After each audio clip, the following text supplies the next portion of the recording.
来关心意大利罗马有一个真出名的特拉维喷水池，伊咧是靠环保团体拟设，甲水是用甲乌索索乌妈妈，伊是要抗议政府对气候变迁的问题，拢急放拢无咧处理，甚至个投资补贴石化燃料业者。另外，英国顶一日，毛民众伫海沙堡发起抗议，因是要求水务公司袂使阁甲垃圾水排向大海。今日喷水池抗议人士甲乌色液体倒入意大利首都罗马有名的特维拉下原池，引起大众不满。意大利北部正正严重遭大水，造成民众死伤，过1万人必须脱离家园。意大利环保团体最后世代不满政府无积极应对气候变迁，佮继续补贴石化燃料，利益用激烈的抗议手法。甲喷泉泥污，搁伫喷泉内底游布条，搁无愿意离开，最后互赶来关警逮捕，得到附近的民众欢呼。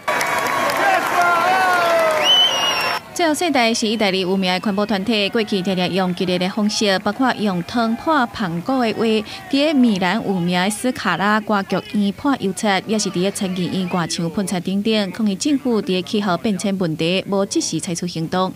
除了意大利，英国的布莱顿海堡20嘛发起抗议活动，因为不满水公司伫布莱顿海堡外口排放无经过处理的废水，和英国冲引客反垃圾水的组织，同一天伫英国12个波港的海堡抗议，诉求停止伫海洋甲河川排废水。We've seen over the last year 720 or more sickness case studies where people have got sick when they've gone in the sea from this sewage pollution. We've seen cases of vomiting, diarrhea, UTIs, ear infections, eye infections. It's disgusting and we don't deserve that sort of exposure when we're in the sea. 过去英国的水务甲垃圾水处理事业，在1989年私有化了后，废水排放的量真惊人。到2021年，政府才立法限制会当倒的废水量。去年英国泰晤士水务公司嘛公告会在未来2年以内投资16亿英镑，减少废水的排放，甲解决污染问题。英格兰的水资源监管机构甲英国环境署暂时嘛当咧对真侪间有可能非法排放废水的水务公司进行调查。